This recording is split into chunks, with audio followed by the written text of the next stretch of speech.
ಇಲ್ಲ, ನಾನು ಮಾತಾಡ್ತೇನಿಲ್ಲ. ಹೊಸಬ್ರು ತಂಡ ಸಿನಿಮಾ ಮಾಡ್ತಾ ಇದ್ದಾರೆ. ನಿಜವಾಗ್ಲೂ ಈಗ ಕನ್ನಡ ಸಿನಿಮಾಗಳನ್ನ ಮಾಡಿ ಅದನ್ನು ಮಾರುಕಟ್ಟೆಗೆ ತಲುಪಿಸಿ ಹಾಕಿರೋ ದುಡ್ಡನ್ನು ತೆಗೆಯೋದೇ ದೊಡ್ಡ ಹಾರರ್. ಸೊ ನಾವೆಲ್ಲರೂ ಒಂದು ಹಾರರ್ನೇ ಬದುಕ್ತಾ ಇದ್ದೀವಿ.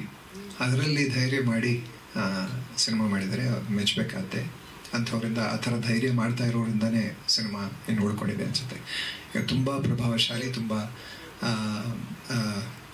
ಪ್ರಭಾವಶಾಲಿ ಮಾಧ್ಯಮ. ಅದನ್ನು ಉಳಿಸ್ಕೊಳ್ದೇ ಇದ್ದರೆ ನಾವು ತುಂಬ ದೊಡ್ಡ ಒಂದು ಅಭಿವ್ಯಕ್ತಿಯ ಮಾಧ್ಯಮವನ್ನು ಕಳ್ಕೊಂಡ್ಬಿಡ್ತೀವಿ. ಭಾಷೆ ಉಳಿಬೇಕು, ಸಂಸ್ಕೃತಿ ಉಳಿಬೇಕು, ನಮ್ಮ ಅಸ್ತಿತ್ವ ಉಳಿಬೇಕು ಅಂದರೆ ಸಿನಿಮಾ ಕೂಡ ಉಳಿಬೇಕು. ಸೊ ಸಿನಿಮಾ ಉಳಿಯೋದಕ್ಕೆ ಇಂಥವ್ರು ಮಾಡ್ತಾ ಇರೋ ಈ ಪ್ರಯತ್ನಗಳು ತುಂಬ ಮುಖ್ಯ ಆಗುತ್ತೆ. ಹಾಗಾಗಿ ಒಂದೊಂದು ಪ್ರಯತ್ನವೂ ತುಂಬ ಮುಖ್ಯ ಅಂತ ನನಗನ್ಸುತ್ತೆ. ಎಲ್ರಿಗೂ ಧನ್ಯವಾದ, ಅಭಿನಂದನೆಗಳು, ಒಳ್ಳೆಯದಾಗಲಿ.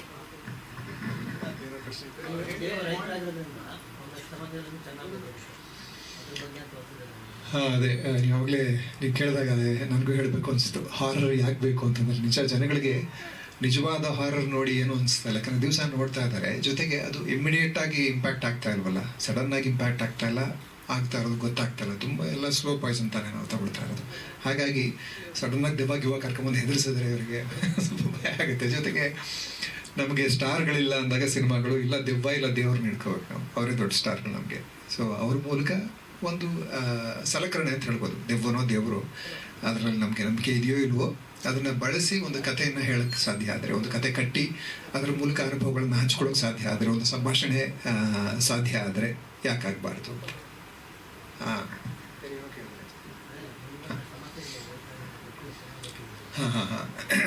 ಅದೇ ಸೊ ಸಮಸ್ಯೆಗಳಿಗೆ ಜನ ಸ್ಪಂದಿಸ್ತಾ ಇಲ್ಲ ಅಂದರೆ ಎಲ್ಲೋ ಒಂದು ಕಡೆ ಅದೇ ಇವರು ಟ್ಯಾಗ್ಲೈನ್ ಇದೆಯಲ್ಲ ಹಾಗೆ.